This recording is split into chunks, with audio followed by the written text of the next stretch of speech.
Hey guys, my name is Abhinav Pulavarthi and I'm the co-founder of ShipMantra. So Indian logistics is broadly divided into three different categories: hyperlocal, the pick up and drop in the same city, and pan India, which is a city-to-city shipments, and then we have the international or cross-border shipments. So altogether, mingled, there are close to 50,000 players in Indian logistics sector, where only less than 3% of them have adopted the technology revolution, right? So this is where we come in. We are bringing all these players into one single application, and we'll give the luxury of choice and the convenience of booking everything online under one application, which is ShipMantra.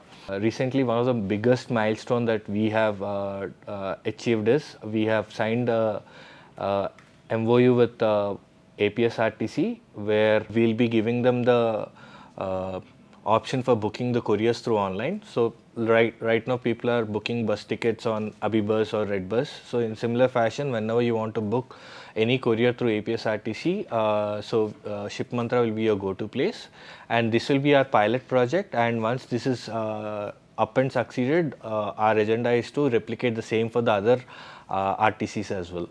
In the initial days, we did that mistake where we were trying to concentrate more on the quantity rather than the quality. We wanted to showcase saying that we have these many number of shippers, but now we have understood that it was a mistake. So what we are doing is, now we have some SOPs in place saying that we are doing a quality check of all the shippers whom we are onboarding with. So quality is utmost priority to us. So at the end of the day, the customer should also benefit if they are booking through ShipMantra. So there are some quality checks in place, and there are some ratings in place. So after every order, the way customer can give a rating to the shipper, even ShipMantra and their support team will also be giving the similar rating to the shipper on the the entire customer experience, all the way from booking an order, picking up, in transit and delivery, packaging, everything, right? So there are so many metrics that we are tracking, and based on this we'll do a audits from quarterly basis, and from that we'll decide which shippers to go ahead with and which shippers to help them out, saying that okay, this is not the right way to do it. If there's necessity, we have some SOPs in place to make them or to uplift them as well to a standard practice. So before even transparency, the one of the major difficulties within logistics industry is the discoverability. So we can imagine the era before 2013, where it was pretty difficult to order food online or book a taxi online, right? By so many multinational companies coming into these sectors, and they have made the customers' life easier and very convenient, right? So now you can sit at the luxury of your home or office, and through some clicks everything is at your doorstep, right? So people are accustomed to that kind of a convenience. So that is where ShipMantra also wants to digitize the entire spectrum of logistics. So currently there are a good number of players and established players doing what they are doing, but if you take a step back and look at the higher level, not everyone is providing the plethora of services that ShipMantra is providing. Our agenda is to bring the entire logistics, be it cold chain, pet logistics, e-com integrations, personal. The entire B2C sector is ignored as well.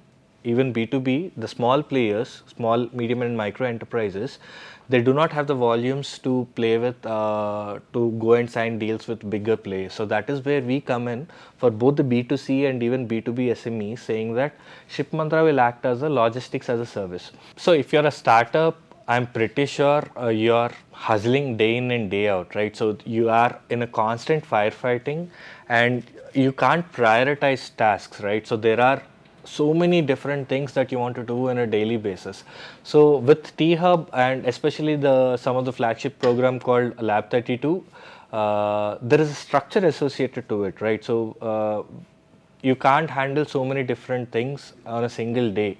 Okay, so that is where T-Hub comes in place. There is a structure associated to it, and it will help you in identify what are the low-hanging fruits first, and once that is done, it will ask you questions like who is your target market. So in the initial days, you ask any startup, especially the first time startup founders, they'll say everyone is my target market. Right. So that is one of the biggest blunders that most of the startups do.